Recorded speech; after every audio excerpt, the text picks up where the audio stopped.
Well,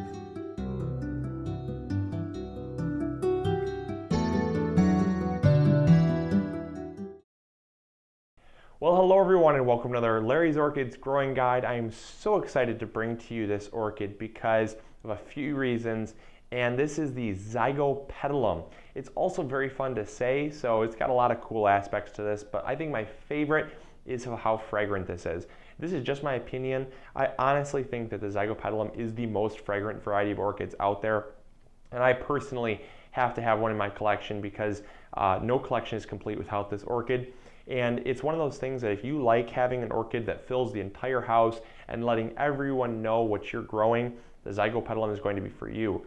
Also, it's very elegant and very pretty, yet very unique and exotic as well. So it has kind of one of those all-inclusive aspects that it has a little bit of every orchid in it. So it has the uniqueness, it has the fragrance, it has the exoticness, it has the ease of care. So it's ideally going to be one of the ones that I would suggest anyone try to grow. If you can, obviously, if you can maintain the care aspects that come along with this growing guide, it's going to be for you. And hopefully you will try it because I know a lot of people love this orchid. And so hopefully you can be one of those as well. And if you have not yet bought this orchid, I'm going to post a link in the description box below so you can check it out. That way, this growing guide can get you up and growing. And for anyone that's interested in purchasing one, it will hopefully inspire you at the end of this video to buy one as well. Because like I said, no collection should be complete without the Zygo Pendulum here.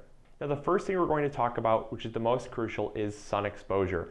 These do not have strong exposure requirements because of the fact that they will actually end up burning. So we recommend giving them an east or a west facing window. A lot of times people want to put them in a south facing window like your other orchids like a Cattleya, and that's going to not really do as well because of the fact that they have a very low tolerance for strong sun, and you're going to notice that you're going to start getting some leaf burn. So east or west facing window is going to give you that filtered sun and the right amount of sun so that you're not burning those leaves.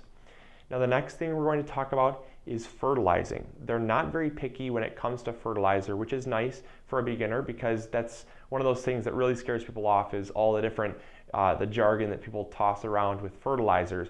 Pretty much your average orchid fertilizer is going to do great for this, and it's going to appreciate it on a bi-weekly basis. So every 2 weeks, or every other week, sorry, you're going to want to fertilize, and that's going to get your plant up and growing very, very well. Now, the next thing I'm going to talk about is water and humidity. And we usually keep these two separate on growing guides, but they go so hand in hand together in this that we're going to talk about it all in one. So when it comes to growing your Zygo Pendulums, you're going to want to put a lot of water into these plants. They are very tropical, so they're going to appreciate water. Again, because we always talk about any plant that has pseudobulbs, you want to water a little more frequently because it's going to produce healthy, plump pseudobulbs. Once the pseudobulbs become fully formed and are fully grown, you can then reduce the watering back a little bit just because of the fact that they can live off those water reserves. But when you're trying to grow the pseudobulbs, the worst thing you can do is to forget to water and then have them draw water from those pseudobulbs because it's going to create stress on the plant, and it ideally does not like to use them if it does not have to. So by watering very frequently, you're going to prevent the plant from having to use the water reserves. Now we're going to talk about why we tied in humidity with watering. And that's because they require nice high humidity to grow well. Now, it does not mean you don't have to live in a rainforest. It doesn't mean you have to live in a rainforest. They will handle 45% to 60% humidity. And one way that we stress to people that it can be possible with the lower 45% humidity is by misting the leaves.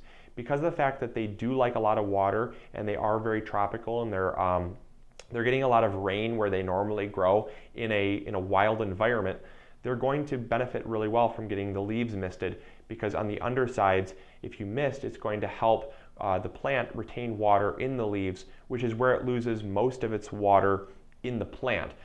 You do lose a lot of water through obviously drainage and evaporation, but when the plant breathes, it also loses water, and that's how it uses up its water reserves in the pseudobulbs here. And the next thing we're going to talk about is temperature. Temperature is pretty important, but it's not one of those ones that is a major concern because of the fact that pretty much anyone can pull off the temperature is needed to grow the Zygopetalum.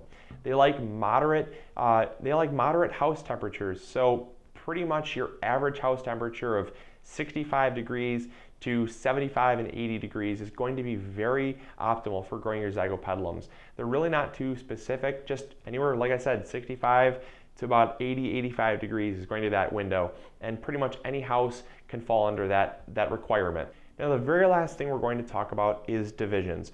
You can divide the Zygopetalum because they do have pseudobulbs and they will be able to be split. However, when you do split them, it's going to set the flowering back. So we always stress that if you'd like them to flower more often, don't split them. However, if you want more plants, splitting is a possibility and you can in fact do it.